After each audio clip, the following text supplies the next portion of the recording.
Hey guys, welcome back to the Premium Wrestling Podcast, first review of NXT Great American Bash. Now, to kick it off, last night, the match that took away the show, Keith Lee versus Adam Cole, NXT Championship, North American Championship, winner take all. Now, as we said, the last one, the spoiler, when it was Keith Lee that leaked it at 1, and we did mention there was another match planned.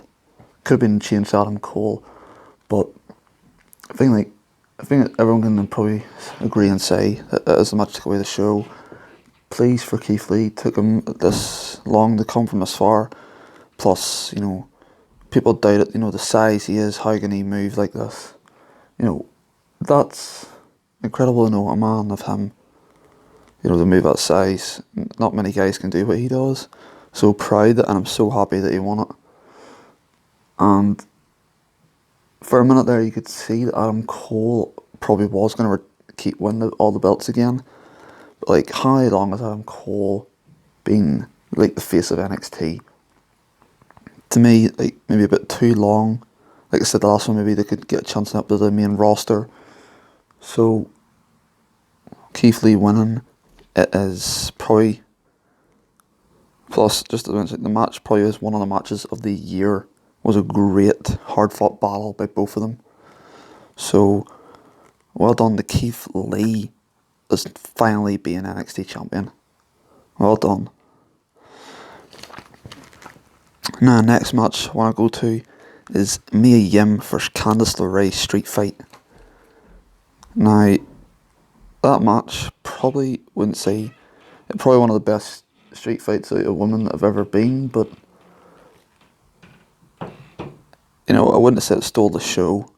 One thing I want to say, it was a great, extreme matches with the trash can on LeRae. That's where it really went for me. Going that far, the way it was dented in her head, it was hard fought battle between them both. And then not to mention the finish onto the chairs. It was a hard hit. But for me, I think it's, gotta say, maybe towards, no disrespect here, but maybe towards Mia Yim. I think she needs some, the way she's brutal, dangerous, even we've seen with the trash can, so take any risks in a fight. But the way she moves, I don't want to say the wrong thing here, but I think she could be a bit more quicker in the ring. She pauses too long. She kicks out, she stares at looks at the ref, all that. Mia Yim is someone who could give a fight for the ages. She was one great. I wouldn't want to fight her, So I think she needs to be a bit more quicker in the ring. Not get distracted by they kicked out, or just pause and look at the opponent, how they're getting back from all of this. She needs to go more at her opponent, be more ruthless. Let's put it like that, be more ruthless, more aggressive towards, just don't let her opponent get any rest and take her out. The way I seen it going last night, I think Mia Yim should have won, But Candice LeRae, I admit, she gives a hard fought battle as well. After the trash can, like I said, came back from that. Unreal. Great match. So, well done to them.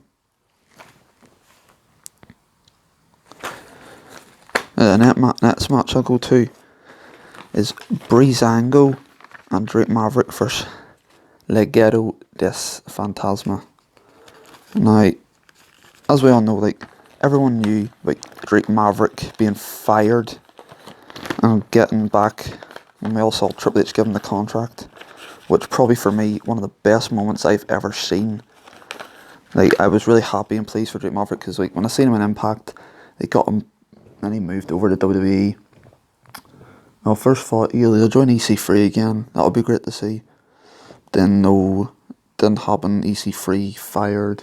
Drake Maverick fired. They both joined again after, maybe out of it. But then hired him back, and I was really pleased because I've seen Drake Maverick, everything he's came through. Also going back to maybe being Rockstar Spud, everything he's worked for, and not being the biggest guy in the business, probably one of the smallest guys ever in the business. Last night in that tag match, the way he was going, he just wanted to rip the heads off of each one of them.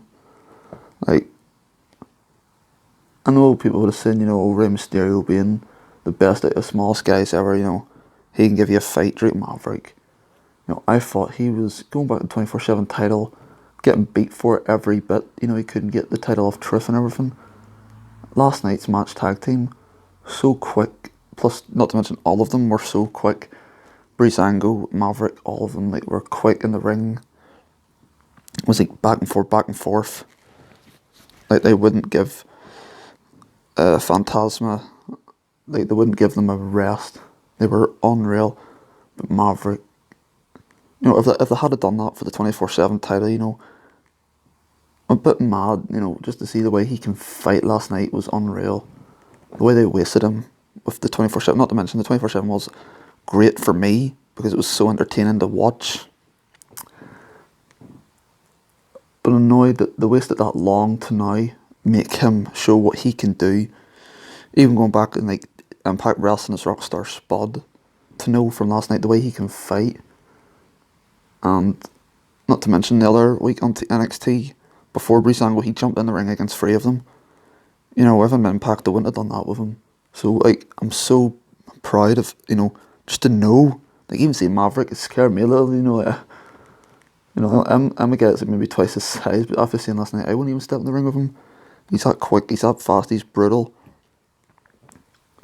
It felt like I was seeing a young Rey Mysterio and all. So, I hope Maverick goes a long way. Maybe getting called up. I know people probably would say, oh, maybe nowhere near probably AJ Styles, the way he can do fighting like him. Or maybe Nakamura and all, but I'd like to see him maybe in the future go for maybe United States Intercontinental title. I'd like to see something like that. Because he does deserve it. So, great to Maverick. But one match here last night that really made me think, this guy, he's another, reminded me of being another Keith Lee. Bronson Reed. This guy, first 20 days, he was all over the place. This guy was big, and he's another Keith Lee. You think he couldn't do nothing. This guy gave one hell of a match for me. One of the matches I was really interested in. If I was to say, maybe not even Keith Lee, Adam Cole for me, if that match wasn't, Keith Lee, Adam Cole never happened. Tony Nese versus Bronson Reed really took it for me. Be honest, I haven't watched NXT lately, and when I seen Bronson Reed about 2 weeks ago or the other week as well, this guy is unreal.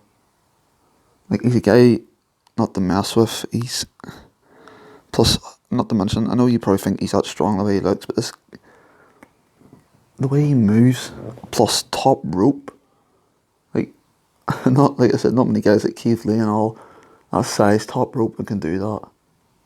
It just proves that, while wrestling all this, you gotta look a certain way, you gotta be the certain shape. Vince always wants guys to be hard-nailed shred, bodybuilder type in wrestling. Bronson Reed proved that you don't have to be like that to be a wrestler.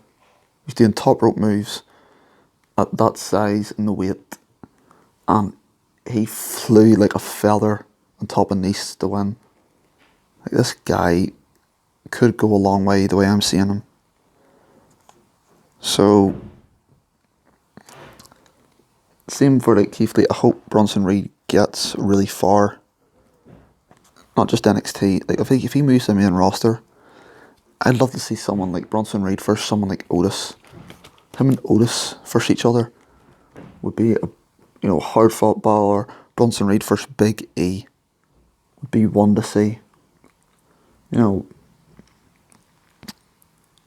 disrespect, Tony Nese is a great wrestler, but last night Bronson Reed absolutely destroyed him. Tony Nese always showing off the 8-pack or how muscular he is and how he moves quick. One of the best in shape wrestlers in the world today, and Bronson Reed just destroyed him. Like I said, it doesn't matter what shape you are, you have to be for wrestling. Bronson Reed proved that last night. That a it don't matter. As soon as you step in the ring with him, he'll just destroy you no matter what size you are. So, now just to say, guys, the other matches, Isaiah Scott versus Gargano. Now, like I said, I haven't watched NXT that much recently. I've been looking more at the bigger stars, like Keith Lee, and I'm not saying this is no disrespect. Like, the Isaiah Scott that is not a big fighter, like, I've never seen the guy. Like, I'm just pointing out that no disrespect. I'm not saying any disrespect towards him. I've never seen them.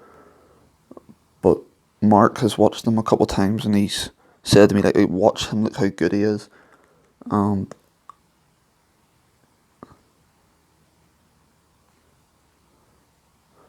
I think, like, not to say it, I think, like, put it out there, guys, just that, you know, kind of fell asleep watching it last night.